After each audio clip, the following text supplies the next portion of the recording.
C'est le premier jour d'un nouveau semestre.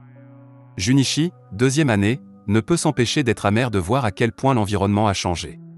En observant son environnement, il remarque que la plupart des élèves se sont déjà accouplés. Certains flirtent ouvertement avec leurs partenaires. Lorsqu'il arrive dans sa classe, il est accueilli par le spectacle redouté de ses camarades de classe avec leurs proches. Dans un coin de la pièce, un groupe d'écoliers sont entassés, regrettant qu'aucun d'entre eux n'ait de petit ami. Ce triste groupe de garçons s'avère être les amis de Junichi, à savoir Shinpei, Keigo et Minoru. Ils racontent qu'ils n'ont rien fait pendant les vacances scolaires. À ce stade, Junichi se demande ce qui n'allait pas puisqu'il pensait que lorsqu'il deviendrait lycéen, il aurait enfin une petite amie. Leur conversation est interrompue lorsqu'une fille entre dans la salle de classe et attire l'attention de Junichi. Cette fille s'avère être Nen, l'amie d'enfance de Junichi. Elle est venue apporter le déjeuner qu'elle avait laissé à la maison. Puis quand la fille part, ses amis se moquent de lui, car elle devient très jolie, mais Junichi dit qu'elle n'est qu'une amie d'enfance et qu'il la considère comme une petite sœur. Leur conversation est à nouveau interrompue lorsqu'une autre fille s'approche de Junichi.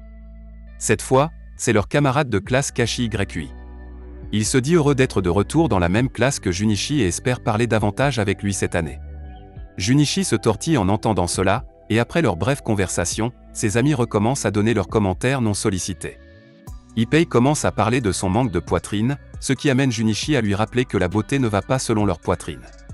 Les deux autres sont d'accord, Keigo évoquant son comportement de fille pure tandis que Minoru rétorque que plus la fille a l'air pure, plus elle est perverse. Junichi note astucieusement que c'est le genre de conversation que vous verriez de la part de personnes inexpérimentées. En chœur, il rétorque que Junichi aurait fait la couverture de cette entrée avant de commencer à lire un magazine sale. Junichi est horrifié par cela, mais le trio est imperturbable. Ensuite, il l'attire pour en lire un. Même si Junichi peut résister à la tentation de lire devant les autres, il finit par céder. Soudain, l'un des camarades de classe attire leur attention. Effrayée, elle finit par jeter le magazine, et en essayant de le récupérer, le magazine est piétiné par son camarade de classe. Elle n'est autre que Yukana, une fille. Elle lui dit de lire son petit magazine à la maison avant de le traiter de dégoûtant et de partir. Alors que Junichi essaie de s'excuser auprès d'elle, il se délecte de la peur de ses filles. Et pour ceux qui se demandent ce qu'est cette fille, c'est essentiellement une sous-culture japonaise où les filles imitent les tendances populaires occidentales. Habituellement, cela implique de colorer les cheveux blonds, de se maquiller et de porter des vêtements étriqués. Après cet incident avec Yukana, les amis de Junichi le pressent de lui demander de sortir. Donc tout le monde voit cela comme la chance de Junichi de tremper le cookie. Même s'il est initialement contre, ses hormones prennent le dessus et il commence à fantasmer sur Yukana. Une de ses amies glisse une lettre d'amour dans le casier de Yukana, lui demandant de se retrouver dans un endroit isolé après l'école. Étonnamment, Yukana se présente au lieu de rendez-vous et y trouve Junichi. Même si c'était tout pour ça au début, voir Yukana commence à se demander si elle devrait suivre le plan de ses amis et lui demander de sortir. Mais finalement, avec des images douteuses en tête, il décide d'aller jusqu'au bout. Junichi est allongé sur le sol, s'incline devant la fille et lui demande de sortir en criant. Mais Yukana refuse. Ce n'est que maintenant qu'il se rend compte à quel point il est pathétique, sachant qu'une fois les rumeurs répandues, il devra dire au revoir à toutes les futures copines. Malgré cela, Junichi refuse de se lever parce qu'il est un homme à la volonté indomptable, et aussi parce qu'il peut voir ses sous-vêtements sous cet angle. Ainsi, même lorsque Yukana lui dit de se lever, il lui dit fermement qu'il ne le fera pas, la surprenant. Elle lui demande alors pourquoi il aime ça, ce qui met Junichi en crise totale. Il lui vient bientôt à l'esprit la brillante réponse de dire qu'il aime son côté sorcière, décevant Yukana. La fille imagine qu'il veut juste être avec elle pour faire de la Zumba, jetant Junichi dans la crise. La deuxième peur de Junichi arrive, il va découvrir qu'il ne la veut que pour son corps, il va le dire à tout le monde, et ils vont tout l'éviter.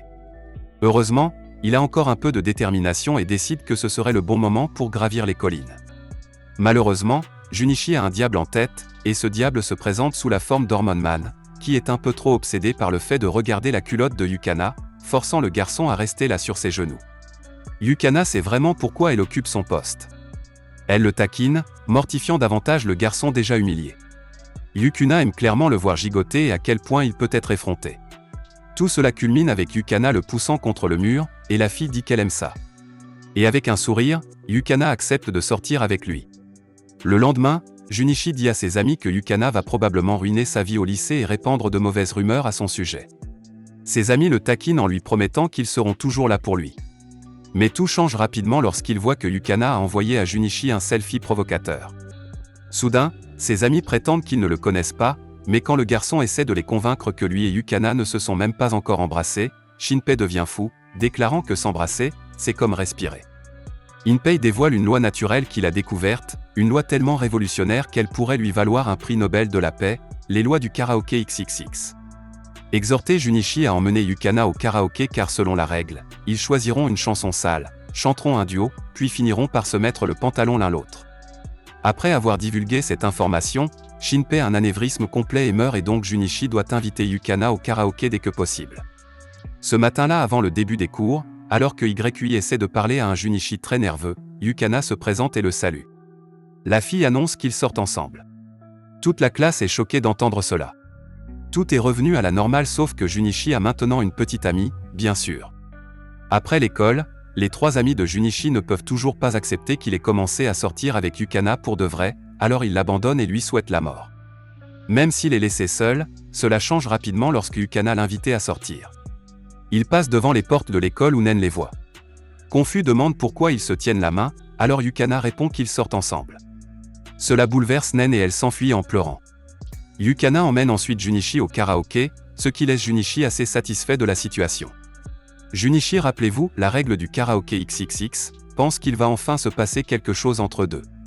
Il s'agite, imaginant des sortes de scénarios dans sa tête.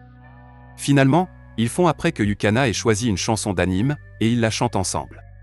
Il trouve le courage de l'embrasser, mais est déçu quand elle mentionne ses poils de nez. Leur date de karaoké se termine avec le cookie de Junichi toujours intact. Cependant, Yukana est satisfait de tout ce qui s'est passé et lui dit qu'il pourrait à nouveau aller au karaoké avec lui.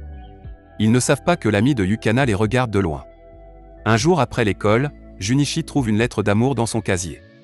Stupéfait, il commence à regarder autour de lui, tenant soigneusement la lettre et s'assurant que personne ne la voit. Malheureusement pour lui, ses amis voient la lettre et l'encouragent à rencontrer la fille de la lettre. Junichi répond qu'il ne peut pas rencontrer une autre fille sans le dire à Yukana, il aimerait rester fidèle. Mais, après avoir été persuadé par ses amis, Junichi rencontre la fille qui a écrit la lettre. À sa grande surprise, il s'avère que c'est une autre fille, celle qui les a observés.